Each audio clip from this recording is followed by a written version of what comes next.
Don't judge me and my cheese curds. Have you ever had a friend before? I'm concerned for you. You're like, well, he's a demon lord. What do you expect? Hi, friends, and welcome to the Reading Queens podcast. We are very excited you're here. If you can't tell, I am sick, so my voice will probably go in and out, but I'm excited to be here and talk some really fun workplace romance comedy books, RomComs. I guess I could have just said. But anyway, we're here. We're going to talk. I am joined by two ladies. I'm Valia, by the way. Hello. And Tess and Hanna are going to say hi now. Hi, I'm Tess. Hi, I'm Hanna. This is going to go great. I am so excited. Anyway, how's life, Tess? Tell us all about it. It is pretty great. And oh no, I'm like so stressed out because I just realized I don't have like an anime to talk about. Oh wait, no. Okay. That's my only topic usually is like what anime am I watching or what manga am I reading? And okay, and every time you bring it up, I'm like so sad I'm not on podcast with you because we haven't been on together for ages, and I feel like we're the only two that watch anime. That's true. And I was like, yeah, Tess, tell me about your anime. There's always some anime or some manga. I'm watching like a bunch of these new ones right now, but the one that I'm watching right now is called Fruits Basket, and it has like a lot of tropey romance in it, and it's really good. My last manga obsession though was Chainsaw Man, and I read every single paperback issue that's available now, and it just like ruined my life because it was really good, but it also the editions that are available it's a complete arc, so you get some finality over certain characters because that's what happens in a really well done arc. And yeah, so I was like devastated but also happy, so I was like moping about the house just like, oh, I'm happy because it was really good, but I'm like so depressed for reasons I can't say. I saw that one all over Crunchyroll and I was like, what? It's Chainsaw so Man? good. It is so good. Bizarre. I will say because the rest of the anime is so normal. I'm not gonna spoil it, but I will say that like this anime / manga, mostly the manga because the anime only has like a few episodes, so it doesn't get very far. Mm-hmm. This manga has like one of the most despicable villains. I've never despised a villainous character as much as I hate this one, and I can't even tell you why because it's a spoiler. But let me tell you, I strongly dislike this character. Most other villains in like animes or mangas, I'm like, oh yeah, that was like I hate that one, but like I understand them. I'm like, I just despise this character so much. So it was really well written because I absolutely every time I see this character, I'm just like, ugh, you're the worst. You ruined my life. So if I really want someone to hate, I should pick up Chainsaw Man. Yeah, I mean it's really good. It like seems really cheesy. Like what the heck? Like what is this about? But it's really well done. It's funny. It's not. I feel like with your kids, once I've watched My Hero Academia, which is like the most ridiculous premise for anything, like all their powers in it are just like completely random. Yeah, they are. Whatever. But the emotional arcs are so good. You're like, sure, you could just make an anime about anything as long as you do a good job. Yeah, you gotta hit those emotions. That's the important part. So that's my life, because that's all my life revolves around. As long as you've had a good anime or manga. Yeah, then I'm like, yeah, that's what's going on. That's what makes me happy right now. At least there's enough for you to keep going, right? Because like I feel Forever like and ever. Yeah, there's so many, so that's good. You could have like a terrible hobby of something that is not like widely available. There's like one of. And then you're just stuck. Anyway, Hanna, how are you? I'm good. Also watching anime, not as much as Tess though. We have this whole system in our family where we watch different shows with different like people, right? So like Craig and I have a show, and then we have a show we watch all together as a family, and then I have a show I watch just with my older girls, and then I have a show I watch with all my girls. So it's very confusing. So with my older girls, we're watching Naruto and Spy Family because Spy Family's so good. Spy Family is so good, but slightly too violent for the 5-year-old. Oh, I could see that. There are some violent and swearing. There's swearing. I did not expect that for like a character, like especially because they have Anya swear a lot. I'm like, I know. What? You're 6. My children are so offended. by the swearing. And then with my youngest, we're watching Bee and Puppy Cat, which I've told you already. Yeah, I still haven't even checked it's that not out. anime, but it is animated, and it's so like cozy but very bizarre at the same time. Cozy but bizarre. Super cute. There's like baking and cats and intergalactic space travel and robots. It's all very, very weird. Well, I said a couple episodes ago how I was going to make pumpkin pie. I don't really have anything going on either, obviously, here. Because I had bought too much pumpkin pie stuff because I forgot it at my house. You can go back and listen, I don't know, early October. So I made my pumpkin pie this week in honor of you Americans. Not quite, but I just want pumpkin pie.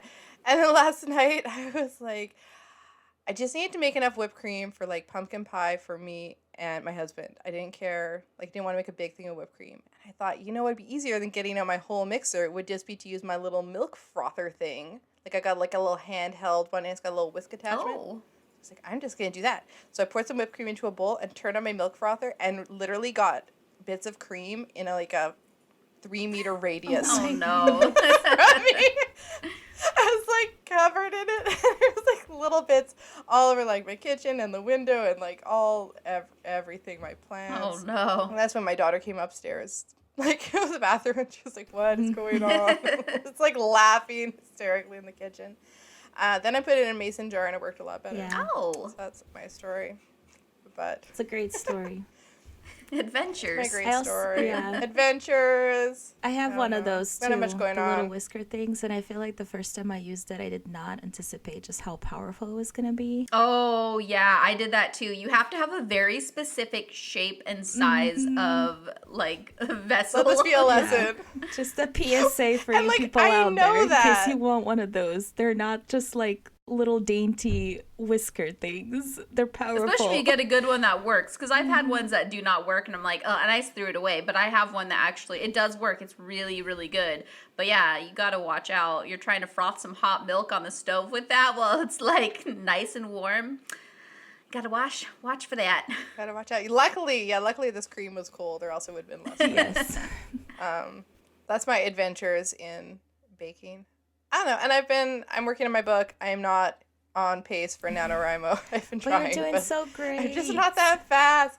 I'm writing at triple Hanna speed.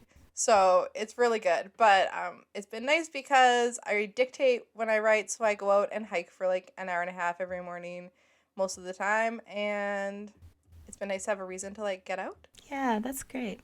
And also I'm in love with my characters now. Aw. So it's all good. It's the best feeling ever. It is the best feeling.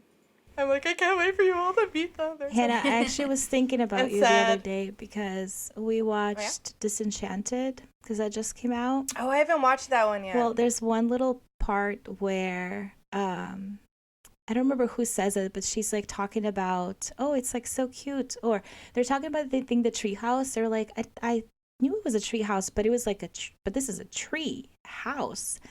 And Idina Menzel's character is oh yeah, we do cozy cottage core so nicely here, and I just laughed. I said, that's something Hannah would say. It was cute.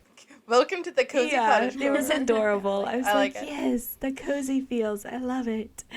Well, I won't spoil it for you, but we enjoyed it. It definitely wasn't the first, but it was good for what it was trying to do. I always. Those kind of things, it's when you have a movie that you love so much, which I love Enchanted so hard. Mm-hmm. It's hard to follow that up no matter how good the second movie is. You know what I mean? Yeah. Yeah, when it's a good complete story and then you're trying to add on to it. But I thought they did really good. I mean, all the actors did an amazing job in it and stuff. And it gave you the fairy tale feels. I always love watching Enchanted and now Disenchanted and trying to find the little fairy tale homages all over the place, Oh, yeah. Oh, I'm yeah. Oh, that's that. And my parents are just oh my goodness, we get it. I'm no, you don't understand. But I have to I tell have to you. point it out. If I keep it to myself, it's not as Exactly. good. So that was my weekend, or I guess, yeah. What day is it? Today's Monday. We're recording on a Monday. So yes, that was my weekend. It's a Monday. Besides being sick, so yay.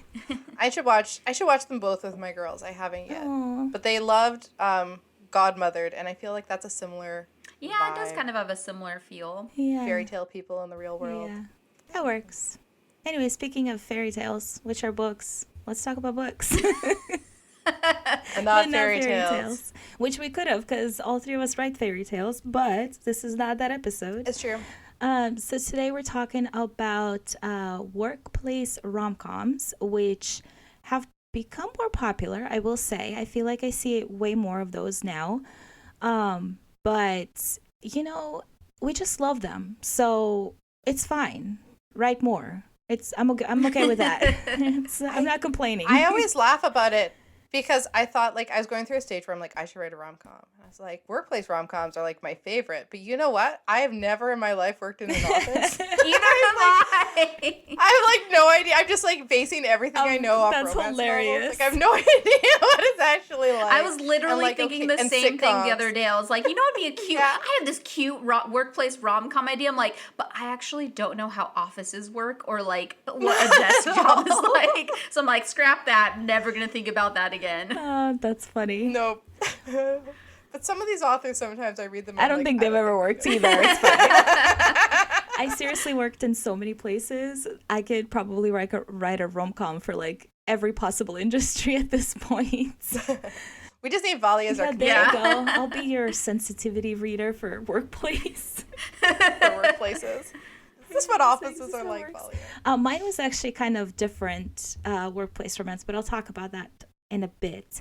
So Tess is going to start us off and talk about her book, and let's do it. Yeah, well, I read Dating You, Hating You by Christina Lauren. And I first heard about this book when I was reading The Hating Game. And I was like so obsessed with The Hating Game. And I wanted another book that was like exactly like it but different. And so when I did research to find that, this book kept coming up. And I don't know why. I think I'm a mood reader. I've talked about this before. But I think I just got into a different mood. Like after my obsession, after I did all this research of all the other workplace rom-coms I was going to read. And so I never read it. But then when we had this theme come up, I was like, I kept thinking so hard. I'm like, okay, I swear there's some workplace rom-coms that like I want to read because I got obsessed with them after The Hating Game and never read a single one after. Except for Allie Hazelwood. The Love that Hypothesis. One. Yeah, I read that one recently too. But Oh yeah. so I finally figured it out. I'm like, oh, that's right. It's this one. And so I read it. And because it sounded like the premise seemed pretty similar. It was enemies to lovers is what I knew about it. It was like two people vying for the same job. I'm like, okay, this seems like, I think I know what I'm getting into. Like, this seems like it's going to be very tropey, similar to The Hating Game. So I started reading this, and it was not what I expected. I will first say that the first 20 to 25%, I wasn't sure if I was going to like the book. Like, I didn't dislike it, but it did not take place in a workplace for the first 20%. They both were in the same industry, and the whole beginning is like basically a really healthy meet cute. I was a little bored because there were no enemies vibes. It was really just these two people. You're like, where's the hating? Yeah, and you? I was like, this is not enemies at all. This is just like lovers right away. And they had like their reservations. They're like, oh, I don't know if it's good to like date someone in the same industry, but they got along. The guy was really sweet. He's like not an alpha. He's definitely more of like the beta hero. He's really sweet. He's kind of nerdy, but he also has like, of course, the, romance hero has to be hot, and he's got like a competitive streak. So everything seemed to be going relatively well. And I was starting to get dread because I was like, okay, everything I've read about this book in terms of like premise is that this is enemies to lovers. And I'm like, I don't want to see this couple turn into enemies. They're really healthy. I'm like, this is going to be horrible. It's probably going to throw some loop that's going to be ridiculous, and it's going to be dumb, and I'm going to be really mad and stressed out. And I was like very doubting that this book was going to be able to be pulled off in the way that it was presented. And I was pleasantly surprised. Around the 20 to 25% part is when you start to see the workplace come in. This is, I guess, kind of a spoiler because you do have to wait a while to get there, but their companies merge. But I mean, if it's a workplace romance, I was expecting this. And I was like, why hasn't this happened yet? Anyway, they're supposed to work together. Yeah, so then they're forced to work together. And I was still just like, I'm like, okay, here comes like the ridiculous. It's going to be some like really like dumb misunderstanding where this healthy couple could work everything out, but it actually was presented in a way that made so much sense. And like met my husband in the workplace. We worked at a grocery store. We worked at Trader Joe's together. So, I mean, I know what it's like to work with someone. And you were deep rivals. Yeah, we hated each other. No, I'm just kidding. The same job. But still, I've seen what it's like to work with people, and I've seen what it's like for someone who's entirely lovable work with people who do not like them. My husband has had some workplace nemesis in his past. And I'm like, okay, I can see that. This guy's like extremely lovable and yet has had enemies in the workplace. I have had my share of enemies in the workplace, so I know what that feels like. And so it was actually really, really relatable. And I'm like, okay, I can see how this like competitive streak could come between this couple, even though they were really well set up to have a healthy relationship. And it, like, I was surprised at how believable it was, because I was absolutely dreading that this healthy couple was going to get torn apart for the dumbest reason. And I was like, you know what? No, I get it. I'm like he's being terrible right now. Oh my gosh. And then like, yeah, I just really liked it. And it was, I really liked that the male character wasn't like an alpha hero. I like alpha heroes. They're fun, but sometimes they're just a little much. Especially, I feel like I like them less in contemporary settings, because I'm like, that's just a real person, and if that was a real person, I would just not be into that. Like, but if he's got horns and wings, I'm like, okay, I can see why you're a jerk, Alpha. Yeah. You're like, well, he's a demon lord. What do you Yeah, expect? exactly. So it was nice to see this like sweet nerdy guy as like the hero, and then this couple work through their like little enemies phase. It was fun. I really liked it. I was very impressed. I was complaining to you gals because I was like, this isn't what I was expecting. But yeah. And I was like, I read it a long time ago, but I'm like, you liked this? What's gonna happen? Blah blah blah. This isn't gonna be what I want, but it was what I wanted. I really liked it, so yes, I recommend it. Just, you know, don't give up if you're like, this is not enemies to lovers. This is just a wholesome romance at 25%. Like, just you wait. There's some shenanigans. They're humorous. They play pranks on each other. I enjoyed it.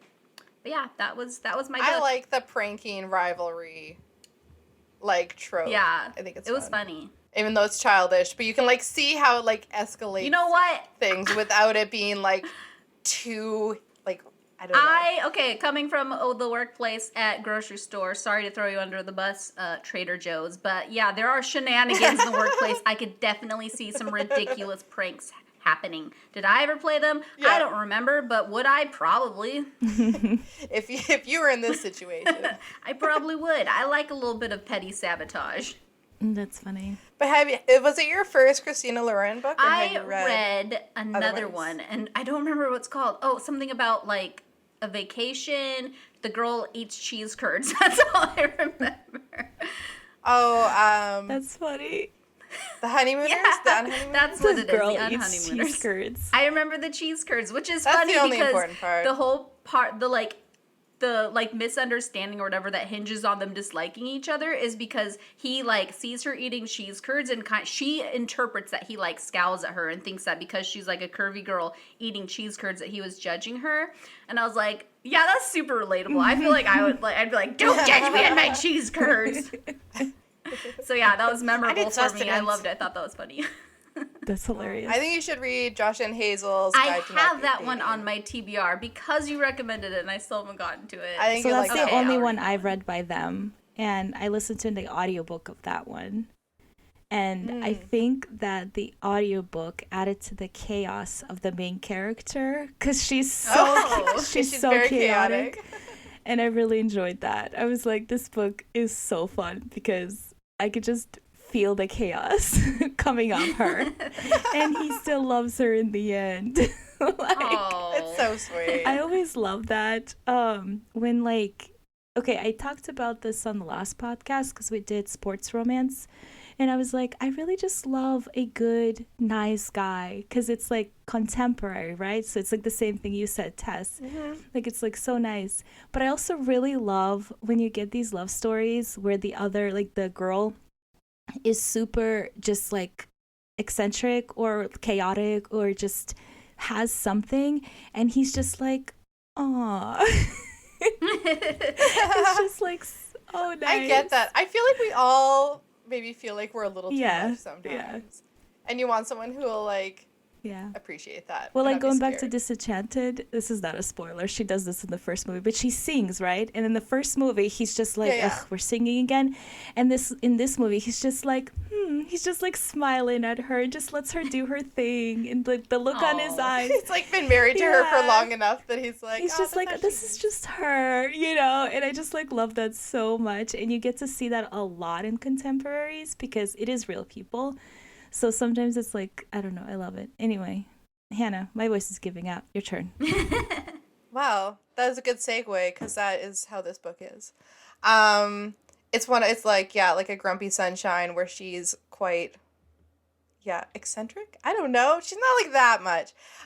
One of my readers suggested it to me, and she said that she found her to be unbelievably like flaky, eccentric, whatever at the beginning. So it took her a bit to get into it, and it took me a bit to get into it too. But it wasn't because of that. That didn't really bother me.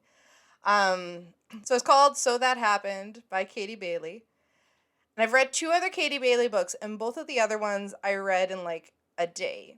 So it did take me longer to get into this one. It's the idea is that they're both flying somewhere. I can't remember, wherever they live. And their plane gets like delayed and they have to go to a hotel, and due to not quite fake dating, but like her ex is there, so she like pretends he's her boyfriend to like get her ex off her back just like for a minute. But while they're doing that, a couple of matchmaking old ladies tell the people at the hotel, because it's booking up really fast because all the people are coming in from this delayed plane, and they're like, oh, they can share a room because look at them, they're so cute, they're in love. So they're like meddling old women.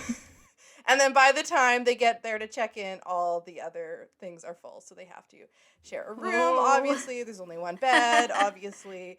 And he like thinks she's like weird and annoying, and she thinks he's like all buttoned up and, whatever. And then here's one of my gripes with it, actually. So it's a clean romance, which is cool. I like that. But they actually skipped the entire thing. Wait, what? So there wasn't any smut, but the whole like part where they sleep together, they go into the room and then it's the next day. And I'm like, no. So no, it's like not I even wanna fade to know about black. the It's just awkward- like scene no, break. and it's not even like, because they do the thing where they like, they're like, I'll sleep on my side and you sleep on your side, but then they wake up cuddling. But I want to read them waking up cuddling. I don't care if this is clean or not. That is like the trope, and I wanted to enjoy it, and having that taken away from me felt like a bit of a betrayal. So that was my like main gripe. And then it of course turns out that she's the person that he just hired for his business. So that's her boss, and they just had like an awkward, they're like, well, we'll never see each other again, so it's fine. And then she walks into work and There he is. There they are. Cute. there he is. And then I don't know, after that, like there's some awkwardness and some like they like when they start dating, they keep it on the down low because of they're trying out of it for reasons. People aren't supposed to know they're dating, and he's her boss and all this stuff. But it's mostly quite sweet and cute. But it still ticked along pretty good. But they also did a time jump from like when she started. And then a week went past, and I'm like, I want to know what happened in that week. Like, I don't like that. I'm like, you time jump later. I want to know all the like weird little awkward All the conversations they shenanigans. had, and all the like, oh, he touched my hand. Like, I want all of that. So I think it's important with romance novels. We talk about like stomping the beat. The beats are like the sections in the novel that are like the key points. And if it's a key point that's a really good one, you want to like savor it and be in it. You don't want it to be like, and the next day. You linger there for long, like K-dramas. No. Just spend all the time in those moments. Yep. Exactly. Don't skip them, and then later on they're like, oh, that time we woke up snuggling, and I'm like, like I don't remember that because I wasn't there. Yeah. You should have invited me in the room on that page. Gosh. Exactly. I know, that sounds creepier and creepier, but we get it. You know what I mean. But it is like, it's super cute, and the last 3/4 I really enjoyed, and the impending like doom that is always there in these books wasn't until like the very, very end. It was very small, and I actually quite liked that because I hate the impending doom breakup when everything's like so happy and they're so good and there's a thing hanging over them and you're like, oh no.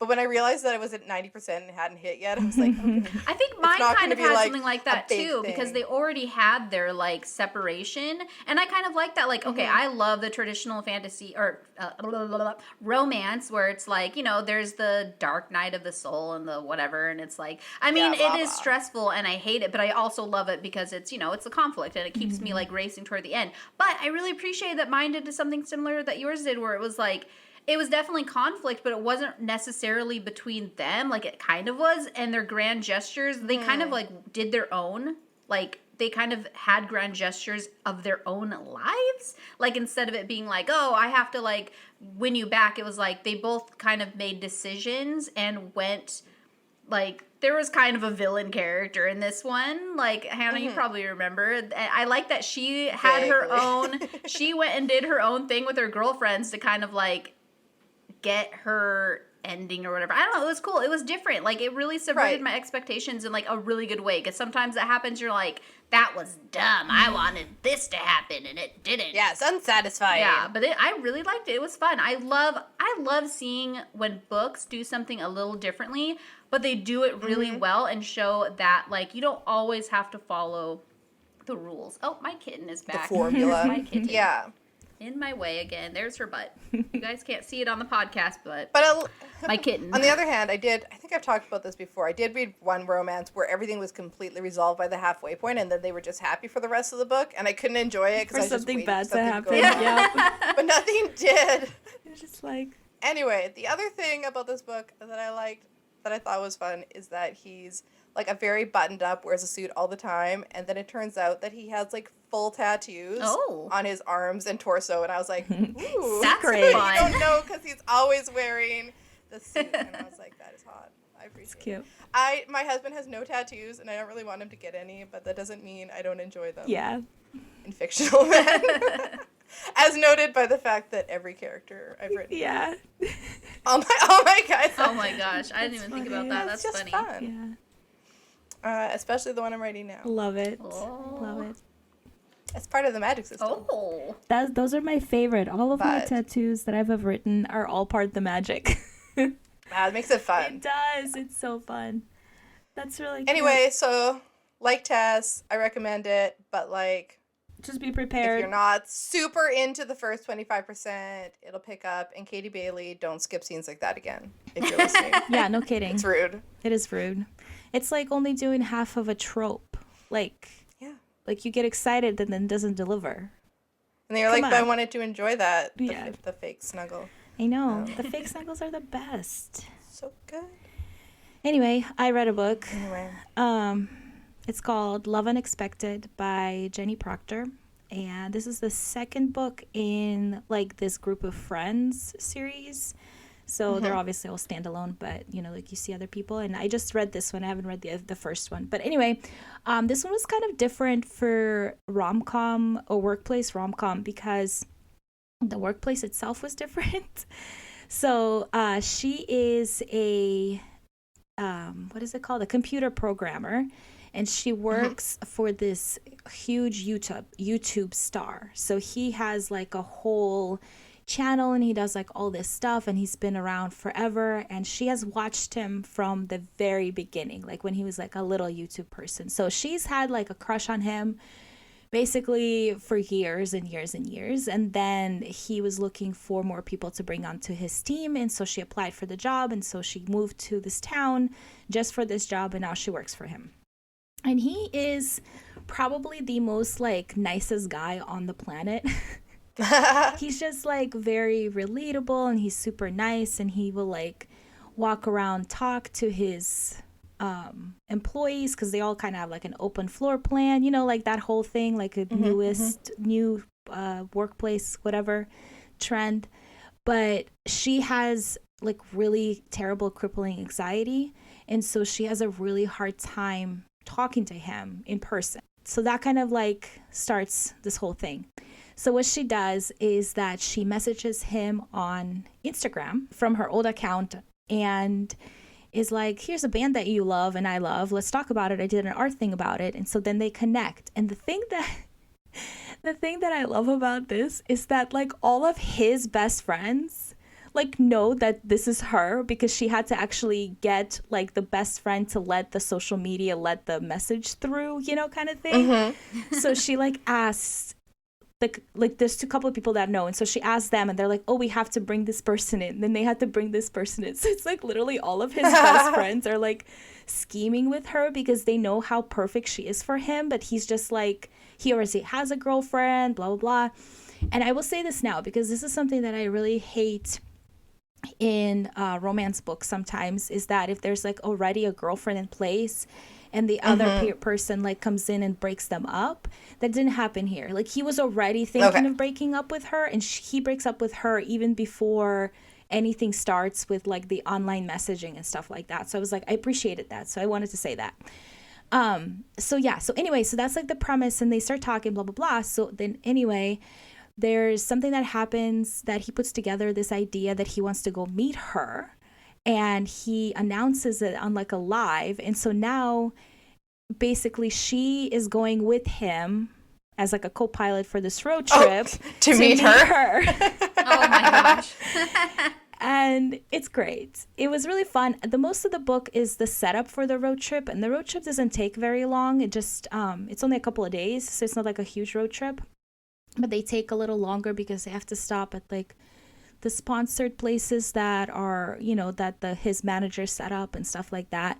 But it's funny because the manager also knows, and they're all really nice about it too. They're just like, we understand that this is his whole world, this is his whole job, but like you can say no. Like you can just tell him, or that who you are right now, and then there's no road trip. You don't have to put yourself through that. But they end up going, and I really like that because she has this idea of him for years and years, right? Because she watched him online, but then she gets to know him over the messages, and then she gets to know him in person, and like you really see the difference between what kind of love somebody can have for a celebrity versus getting to know the person, kind of thing.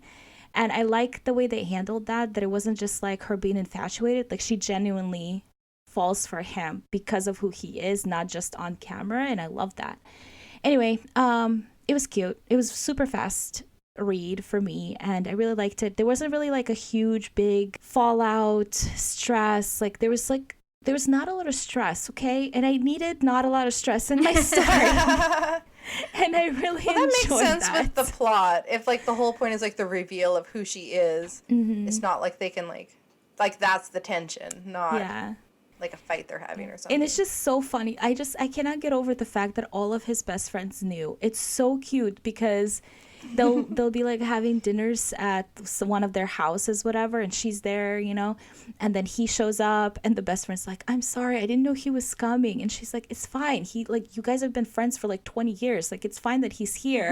I'm just gonna go hide in the corner now. Like, it's just really cute. And the way they handled her anxiety was well too, like well written, because she like really struggles with it and stuff like that. And so anyway, I really liked it. And I like that he liked her even before, like he liked her for her. Like he talks to her at the beginning of the book, and this is before like the message, before everything, and he's like genuinely like interested by her, like fascinated by who she is. And so when they talk, so there's like, you get to see him talk to her as just like a worker, and then like they kind of become friends, and then like you see the text messages, and then you kind of, so it's like all these different stages all in like one relationship, and it was just like interesting to see. Also, I read this in the middle of the night, so I might love it more because it just like hit the spot for me, but who knows. I have definitely, like that's what I read when I have insomnia. I'm like, well, I didn't sleep, but I read an entire rom-com. Yeah, exactly. And it was cute. Yeah, so that's my book. That's all I'm going to say about that, but I like this setting for a rom-com. It's fun. That sounds fun. I'm going to have to add it to my list, and not like some people say they add books to their list. No, I'm kidding. I'm just going to not say anything. I have been meaning to read more Jenny Proctor anyway. I've told Valia this before, but I read How to Kiss Your Best Friend because I love Emma St. Clair, and she had recommended it. And I kind of liked it, but then I was like, why did I read for my first book a Friends to Lovers romance when I actually very rarely like friends to lovers romances. That's funny. They annoy me. So I was like, that was the wrong one to pick. But you love Josh and Hazel. I did love Josh and Hazel. Sometimes you can do a friends That to one's lovers like- so well. I know. I think the problem with Josh and Hazel, why I liked it, is because they didn't spend the whole time being... Well, they did say, oh, no, we're friends. Oh, no, we're friends. I can't tell Tess too much. But they do not act like friends. They're, like, obviously lying to themselves and Yeah. everyone around them. As opposed to, I don't know, and some of them, it's just... You just want to smack them the Yeah, whole time. that's my favorite friends to lovers, I think, is when it's like they have that realization, both of them, and then now they're like acting all awkward around each other because they're lying to themselves. It's like my favorite.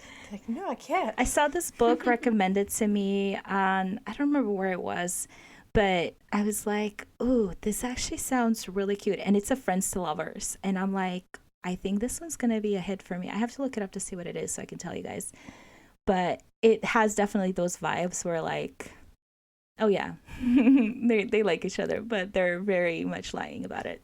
But you love friends to lovers. I do love friends to lovers, but in like, okay, let me talk about this. No, I do love friends to lovers when it's done well. I've read a few friends to lovers where I'm just like, have you ever had a friend before? I'm concerned for you. That's not what friends are like. This is not how this works. And you have to do it really well, which is, I mean, it's true for any trope, right? I feel like with enemies to lovers, people forget it a little bit because nobody really knows what enemies to lovers is as a trope half the time. Well, and it has, enemies to lovers has tension baked in, so it keeps you turning pages, even if it's badly written, I think. Right. Whereas right. friends to lovers can lag quite a bit if you don't keep the tension up somehow. Yes, exactly. And that's what I'm like, that is exactly it. I don't have to say anything else to that. So if you have a good friends to lovers, you get that tension. And that's what we're there for, right? Like we need to feel the angst. We need to feel the feels. So whatever trope you do, don't skip the scenes that give us that. No. Anyway, Tess, what are you reading next? First, I have to say something. I just have to say something. Okay. So, my favorite workplace rom-com genre is K-dramas, and I have to recommend two. I have to recommend The Business Proposal and Romance is a Bonus Book. I love both of those, and they're so good with the workplace romance. Okay, I just had to say that. I am reading Zodiac Academy, the first book, which is a totally like different genre for me. I don't normally read like contemporary. You just got won over by the covers, didn't you? I have the Bookish Box special editions, and I was like, I don't know if I like this series. I don't know if I am into bully romance, and I've started reading. It's really good. It's not like it's I don't know. I've seen some negative critique and like, oh, it's like the bully romance is so toxic and gross. I'm like, I mean, it really just seems like it reminds me of like Divergent and like a bunch of ones that have like those competitive houses, and there is a lot of violence and there is a lot of hazing, and it just kind of reminds me of that. I don't know. I'm only like probably a third of the way through, so maybe I'll eat my words later and be like, oh no, this bully romance is very toxic, but I'm enjoying it. Give it's us a different an update. genre. Yeah, I'll give an update, but it's fun reading a different genre and finding that I'm like really enjoying it. It's not like epic fantasy like I normally read or secondary. I mean, I guess it is kind of secondary world, kind of, I don't know. It's kind of weird. I don't know what's going on. It's like parallel world. That's like a fake world. I don't know. Anyways, that's what I'm reading. Nice, I like it. Nice. Hannah, what about you? I read half a chapter last night after I finished the one I was reading for the show. I have to say, too, I don't know if anyone else finds this. It's probably just me because I have to read to fall asleep, but I actually can't usually finish a book and then fall asleep. I have to start my next book. Okay. It's like, oh, like I you don't get that know. excitement and it's like your brain like doesn't turn off. That's what happens to me. I think that the reason that reading before bed helps me sleep is because my brain thinks about the story and is like caught up in the story, and if the story is finished, my brain's like done. Yeah. Oh, okay. So I like need to get into the middle of something else. That makes sense. Anyway, I don't know. But I started Hammered by Lindsay Broker. Oh, and it's, nice. Which sounds like a like smutty contemporary romance title, but is in fact not. It's her new urban fantasy series where the heroine is a half dwarf. Nice. Oh, She's got a hammer. And I think there's a hot elf going on. I don't know. So I have really enjoyed her other urban fantasy books, so I'm assuming I'll enjoy this one. But I was like a half dwarf. Who does that? Lindsay Broker does that. So, yeah. That's very cute. I like her quirkiness Yeah. in her books. I still have to read. I have some on my TBR. I just haven't read yet, but I had to look up what I'm reading. I am 23. I do that sometimes. I know. I'm 23% into Not Your Ex's Hexes by April Asher. And this is book 2 in her witchy RomComs. And they're like standalone and they're revolve around the same sisters, I believe. I didn't read the first one. This is your this is vibe a thing today. today. Yeah, sorry. But that's the whole point of standalone in a series, okay? It's true. Especially Start if they're anywhere like, you want. Yeah. if they're trope based, I feel like you start with like the trope you like best. Yeah. Well, this one I got as a keep going. galley, and like the cover sold me. So I was like, I'll read it. And it's really cute so far. It has like a grumpy half demon vet. And so the main character, who's a witch, she breaks into this place to try to save these 2 dwarf horses. And she doesn't realize that it's actually the vet practice that tried to save him. Like it's like a sanctuary. And so she has to work there with him as her community service. So this is also kind of a workplace. Kind of, yeah. But they have history because I guess they had like a one-night stand in the beginning of the book. And they never thought they'd see each other again. And now they like in this community together. Anyway, it's cute. It's very it's very chaotic. Like the sisters are very chaotic, and I'm here for it. And he's very grumpy, and I love it. That is a sounds cute cover. I just looked it up. Yeah, it is. And she's chubby. I'm loving having more chubby girls Yeah. in romance novels. Yeah. As a chubby girl. Yes, exactly. Yeah, she's cute. Okay, that's it for us. I'm gonna go because my voice is definitely giving out. I can feel it. But if you guys have read any of these books, let us know what you think. If you have any workplace rom-com recommendations, leave us comments on our Instagram at Reading Queens Pod, and also on Facebook at Reading Queens Pod, the same handle. And before you go, please leave us a star rating or a review. You can listen to us on any podcast platform, and the rating will work on any of them.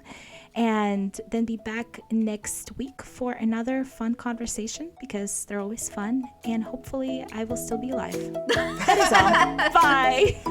Bye.